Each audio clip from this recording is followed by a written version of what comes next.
Friends, welcome back to my channel. అందరూ ఎలా ఉన్నారు? నేనైతే చాలా చాలా బాగున్నాను. మీరు ఎలా ఉన్నారో నాకు కామెంట్ చేసేయండి. అండ్ ముందుగా మీ అందరికీ నా తరపున హ్యాపీ వినాయక చవితి. ఈ వినాయక చవితి ఫెస్టివల్ని కూడా మీరు ఎలా సెలబ్రేట్ చేసుకున్నారో నాకు కామెంట్ చేయండి. ఈ ఫెస్టివల్ని ఎలా జరుపుకున్నాను, ఏమేం ప్రసాదాలు చేశాను, ఎక్కడికి వెళ్ళాను అన్నదే ఈ వ్లాగ్ అనమాట. సో ఫుల్గా చూడండి, ఎక్కడ స్కిప్ చేయకుండా. అండ్ మీరు ఫస్ట్ టైం చూస్తే ప్లీజ్ సబ్స్క్రైబ్ చేసుకోండి. ఇంకా ఫెస్టివల్ అంటే తెలుసు కదా, మార్నింగే లేవాలి. సో నేనైతే మార్నింగ్ లేవలేకపోయానండి. అంటే నిన్న చాలా షాపింగ్కి వెళ్ళాము.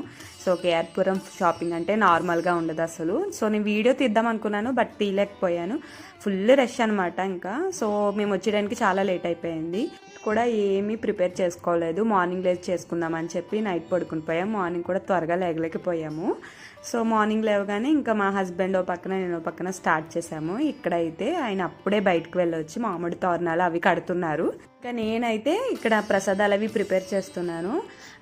ఇంకా ఉండ్రాలు అవి చేయాలి కదా. సో నాకు ఫస్ట్ టైమే కదా ఓన్గా చేయడం ఉండ్రాలు అవిని. అన్నీ ఫోన్లో చూసి లేదా పేరెంట్స్కి కాల్ చేసి కనుక్కొని చేసేటానికి కొంచెం లేట్ అయిందనమాట. ఇంక ఇక్కడైతే పరమాన్నం అండ్ ఉండ్రాలకి రెడీ చేస్తున్నాను. మా హస్బెండ్ చాలా చాలా హెల్ప్ చేశారండి. అంటే పూజ అంతా ఆయనే చేశారు ఆల్మోస్ట్. అంటే చిన్నప్పటి నుంచి అలవాటు అంట, ఈ పూజ బాగా ఇష్టంగా చేస్తారు. సో మొత్తం మా హస్బెండే చేశారు ఈ పూజ అయితే. ఇంక ఇక్కడైతే పాలవేళ్ళకి అవి ప్రిపేర్ చేస్తున్నారు. అన్నట్లు మీ సైడ్ పాలవేళ్ళు ఉంటుందో లేదో కూడా నాకు కామెంట్ చేయండి. ఎందుకంటే బెంగళూరులో పాలవేళ్ళు ఉండదంట. అండ్ చిన్న విగ్రహాలు కూడా పెట్టుకోరంట. మనం మట్టి విగ్రహాలు పెట్టుకుంటాం కదా, అలా కూడా ఉండదంట. ఒక్కొక్కరికి ఉండదంట. పాలవేలు కూడా చాలా మందికి ఉండదంట. నేను వీడియోస్లో అవి చూశాను. మీ సైడ్ ఉంటుందో లేదో నాకు కామెంట్ చేయండి. మేమైతే పళ్ళతో బాగా డెకరేషన్ చేస్తాం అసలు పాలవేలిని అయితే. అండ్ బెంగళూరులో పాలవేలు గురించి చాలా నెతికాము. ఎందుకంటే అసలు ఎక్కడ అమ్మలేదు. ఏదో ఫ్రేముల షాప్లో చేసి అమ్ముతున్నారు. ఒక 2-3 ఉన్నాయి అంతే, అక్కడ కూడా ఎక్కువ లేవు. కాకపోతే అది మెయిన్ కదా. సో పాలవేలు అన్నది కంపల్సరీ ఉండాలి. అందుకని చాలా చోట్ల వెతికి ఎలాగైతే సంపాదించాము. దీనికోసం కొంత లేట్ అయింది మాకు. అండ్ ఇంకా పాలవేలను అయితే ఇలా చాలా అందంగా డెకరేట్ చేస్తాము. అన్ని ఫ్రూట్స్ పెట్టి ఆల్మోస్ట్ మనకు దొరికిన పళ్ళన్నీ పెడతాము. అండ్ పత్రిలతోటి కలపూలతోటి చాలా బాగా డెకరేషన్ చేశారు మా హస్బెండ్ అయితే. సో నేను ట్రై చేశాను, నా వల్ల కాలేదు. ఇంకా ఆయనే కట్టారనమాట. అండ్ నేనేంటంటే ఇంకా బయట పెట్టలేదండి, ఇంకా పూజా మందిరంలోనే పెట్టుకున్నాను విగ్రహం కూడాను. అంటే మొన్న బయట పెట్టాను కదా అమ్మవారిది, బట్ ఇప్పుడు అలా కాదు, పూజా మందిరంలోనే పాలవేలు కట్టడానికి ప్లేస్ బాగుంది అని చెప్పి ఇంకా అక్కడే పెట్టుకున్నాను. మోస్ట్లీ గొడుగు అయితే చాలా చాలా బాగుంది, మంచి కలర్, బ్లూ కలర్. ఇంకా ఇది ఫ్రూట్ పెట్టి దానికి గుచ్చి నిలబెట్టాను, నిలబడకపోతే. వినాయకుడిని కూడా చాలా తక్కువ అండి. అంటే పెద్ద పెద్ద విగ్రహాలు అపార్ట్మెంట్స్లో పెట్టడానికి, స్ట్రీట్స్లో పెట్టడానికి పెట్టారు. అలాగని ప్రతి స్ట్రీట్లోనూ పెట్టలేదు. ఒక 4-5 స్ట్రీట్లు కలిపి ఒక విగ్రహం అలా పెట్టుకున్నారు ఇక్కడైతే. మన ఆంధ్ర సైడ్ అయితే చాలా బాగా చేస్తారండి అసలు. అంటే పెద్ద పెద్ద విగ్రహాలు పెట్టుకొని ఫుల్ సాంగ్స్ పెట్టి 10 days 11 days అట్లా ఉంచుతారు కదా. బట్ ఇక్కడైతే అలా లేదండి. మార్నింగ్ పెడుతున్నారు, ఈవినింగ్కి అలా నిమజ్జనానికి తీసుకువెళ్ళిపోతున్నారు. అంటే ట్రాఫిక్కి అది ఇబ్బంది అవ్వకూడదు కదా. సో మేబీ అందుకని అనుకుంటున్నాము. ఈ ఫెస్టివల్ని అయితే పిల్లలు చాలా ఇష్టంగా చేస్తారు కదా, భలే విగ్రహాలు పెట్టుకొని. మన ఆంధ్రాలో అయితే అలాగే ఉంటుంది, పెద్ద పెద్ద విగ్రహాలతోటి భలే సందడిగా అనిపిస్తుంది. అంటే 10 days అట్లా ఉంచి సాంగ్స్ పెట్టి అలా ఉంటుంది కదా, భలే హ్యాపీ అనిపిస్తుంది. ఇక్కడైతే మా హస్బెండ్ చాలా ఇంట్రెస్టింగ్గా చేశారండి నిజంగాను. అంటే చిన్నప్పటి నుంచి చాలా ఇష్టంగా చేస్తారంట. సో మొత్తం పూజ అంతా ఆయనే చేశారు. నేనైతే పక్కన కూర్చొని అన్నీ అందించడం అలా చేశాను. ఫైనల్గా మా వినాయకుడు అయితే ఇలా రెడీ చేశాము. ఎలా ఉందో నాకు కామెంట్ చేయండి. కృషికేశాయ నమః, పద్మనాభాయ నమః, దామోదరాయ నమః, సంకేశనాయ నమః. ఇక్కడ అయితే మనకి బుక్ అది చదువుకుంటాం కదండి. సో బెంగళూరులో చాలా చోట్ల చూసాం, కానీ మాకైతే బుక్ అవైలబుల్గా దొరకలేదు.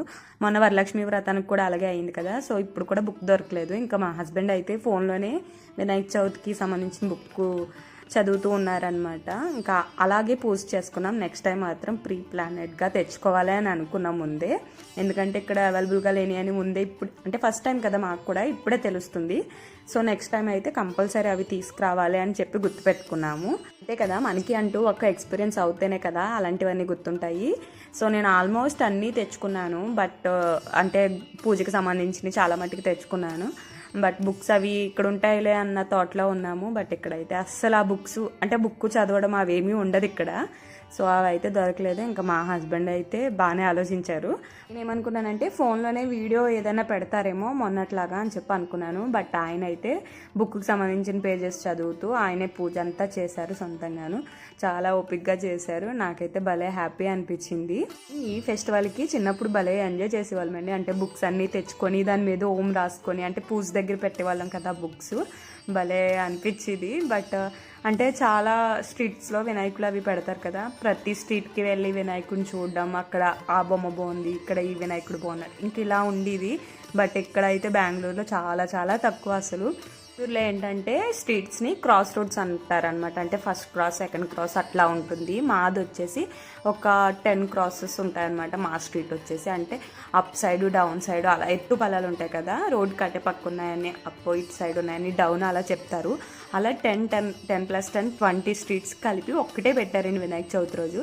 మన సైడ్ ఎలా ఉంటుంది, వినాయక చవితి రోజున స్వామివారిని నిలబెట్టి 10 days, అదే 11 days, 9 days, 7 days అట్లా ఉంచి నిమజ్జనం చేస్తారు కదా. ఇక్కడ అలా కాదు, వినాయక చవితికి మొదలు ఇంకా 1 week వరకు ఎప్పుడన్నా స్వామివారిని నిలబెట్టవచ్చు. అలాగే ఒక్కొక్కరు ఒక్కొక్క రోజు నిలబెడతారు, ఈవినింగ్ కల్లా నిమజ్జనం చేసేస్తారు అలా అనమాట. సో ఫైనల్గా అయితే మా పూజ అయితే కంప్లీట్ అయిపోయింది. మా చిట్టి వినాయకుడు ఎలా ఉన్నారో నాకు కామెంట్ చేయండి. నేనైతే చాలా హ్యాపీగా ఫీల్ అయ్యాము, బాగా సెట్ చేసుకున్నాము అని చెప్పి. సో మా స్ట్రీట్లో నిలబెట్టిన వినాయకుని చూద్దామని వెళ్తున్నాము. ఇంతకీ ఇక్కడ రంగోలీ కూడా జరిగిందండి, అంటే ముగ్గులు పోటీలు కూడా పెట్టారు.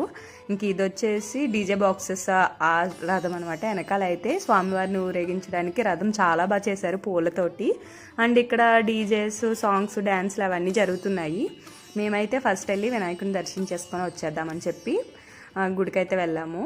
ఇక్కడ వినాయక చవితి చూడడం ఇదే ఫస్ట్ టైం అనమాట. అంటే ఎప్పుడు వినాయక చవితి రోజున నిలబెడతారేమో అనుకున్నాం. మేము వినాయక చవితి అయ్యాక వచ్చాక కూడా విగ్రహాలు ఉంటే ఓకే మనలాగే 10 days 11 days అలా ఉంచి నిమజ్జనం చేస్తారనుకున్నాం. బట్ కాదంట, ఒక్కొక్క రోజు ఒక్కొక్కరు నిలబెట్టుకుంటారంట. సో ఇక్కడైతే చాలా బాగా డెకరేషన్ చేశారు, వినాయకుడు అయితే చాలా బాగున్నారు. ఇంత డెకరేషన్ చేసి, ఇంత పెద్దగా డెకరేషన్ చేసుకొని మార్నింగ్ నిలబెట్టి ఈవినింగ్ కల్లా నిమజ్జనం చేసేస్తారు, అదొక్కటే. అండ్ నెక్స్ట్ డే కూడా వేరే స్ట్రీట్స్లో నిలబెట్టారనమాట. అలా ఒక్కొక్కరు ఒక్కొక్క రోజు. అండ్ ఇక్కడ చాలా యాక్టివిటీస్ జరుగుతున్నాయి, చాలా బాగుంది, మంచిగా డ్యాన్సులు అవి వేస్తున్నారు. అండ్ మా స్ట్రీట్ అయితే ఇంతమంది ఉన్నారనమాట. అన్ని పీజీలు అండి, ఆల్మోస్ట్ పీజీలే ఉన్నాయి మా స్ట్రీట్స్లో అయితే. యాక్టివిటీస్ అన్నీ మార్నింగ్ నుంచే స్టార్ట్ అయినాయి. బట్ మేమేంటంటే ఈవినింగ్ వెళ్దాంలే అని చెప్పి ఈవినింగ్ 5కి రెడీ అయ్యి వెళ్ళాము. మేము బాగానే వెళ్ళామండి. మేము వెళ్ళిన ఒక 45 minutes 50 minutes కల్లా స్టార్ట్ చేసేసారనమాట. అంటే స్వామివారిని తీసుకెళ్ళడం స్టార్ట్ చేశారు. ఇక్కడైతే డ్యాన్స్ ప్రోగ్రామ్స్ జరుగుతున్నాయి.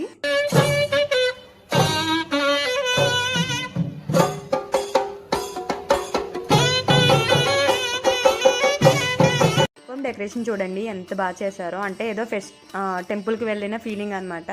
సో అంటే టెంపుల్లా చేశారు, ఆర్టిఫిషియల్గా అయితే అస్సలు లేదు. అండ్ ఇవన్నీ పచ్చిపూలే, చాలా బాగా చేశారు. అండ్ బెంగళూరులో ప్రతి ఫెస్టివల్కి టెంపుల్స్ అవి చాలా బాగా డెకరేషన్ చేస్తారండి. ఇంకా వీళ్ళైతే స్లోగా చేస్తున్నారు కదా, తర్వాత అయితే బీట్ పెంచారు, చాలా బాగా చేశారు అసలు.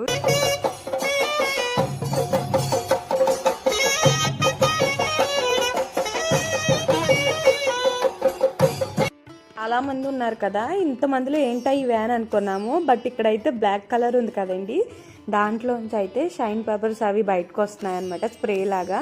చాలా బాగా వస్తుంది అసలు, ఎంత ఎక్కువ వస్తున్నాయో చూసారుగా. ఇవన్నమాట ఆ బీట్కి తగ్గట్టు ఆ బీట్ పెంచినప్పుడల్లా ఇవి వేస్తున్నారు. భలే అనిపించింది. అంటే మన బర్త్డేస్ అప్పుడు స్ప్రే చేసుకుంటాం కదా, అలాగా. నేనైతే ఫస్ట్ టైము ఇది చూడడం, అంటే ఇలాగా దీనికి కూడా ఒక మిషన్స్ ఇవి ఉంటాయా అని చెప్పి దాంట్లో అవన్నీ వేసి ఒక్కసారి ఇలా స్ప్రే చేస్తున్నారనమాట.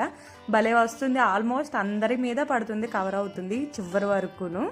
భలే అనిపించింది ఇది, నేనైతే ఫస్ట్ టైం చూస్తున్నాను. మీరు ఇలాంటిది ఎప్పుడన్నా చూసారా?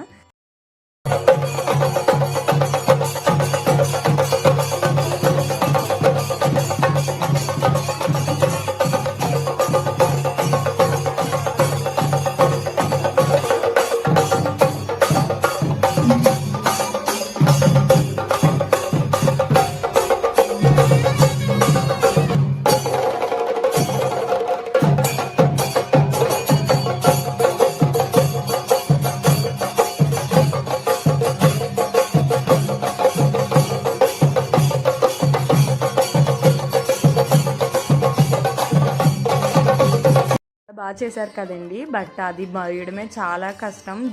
మార్నింగ్ నుంచి చేస్తున్నారంటే ఇలాగా ప్రతి యాక్టివిటీలోనూ. కానీ భలే అనిపించింది. ఇంకా మా స్ట్రీట్ అయితే ఇలా లైటింగ్స్ పెట్టారనమాట, చాలా చాలా బాగుంది. ఇంకా ఈ లైటింగ్స్ అయితే మేమైతే ఇంటికి స్టార్ట్ అయిపోయాము. అంటే జనాలు కూడా బాగా పెరిగిపోయారు, ఈవినింగ్ కదా, సో అందరూ ఆఫీస్ నుంచి వచ్చి వస్తూ ఉంటారు కదా. సో మేమైతే ఇంటికి స్టార్ట్ అయిపోయాము. అంటే స్వామివారికి కూడా దీపారాధన అవి చేయాలండి మళ్ళీ ఈవినింగ్ కూడాను. సో స్వామివారిని కూడా కదపాలి, అందుకని చెప్పి ఇంక ఇంటికైతే స్టార్ట్ అయిపోయాము. ఇంకా మార్నింగ్ మా హస్బెండ్ చేశారు కదా, ఇంక ఈవినింగ్ పూజ అంతా నేనే చేశాను. లాస్ట్లో అయితే హారతి ఇచ్చేసి వినాయకుడిని కదిపేశానండి. అంటే రేపు నిమజ్జనం చేసేద్దామని ఈవేళ కదిపేశాను. సో ఫైనల్గా నా పూజ అయితే ఇలా కంప్లీట్ అయింది. మీకు ఎలా అనిపించిందో కామెంట్ చేయండి. మీరు ఫస్ట్ టైం చూస్తే ప్లీజ్ సబ్స్క్రైబ్ చేసుకోండి. Thank you for watching.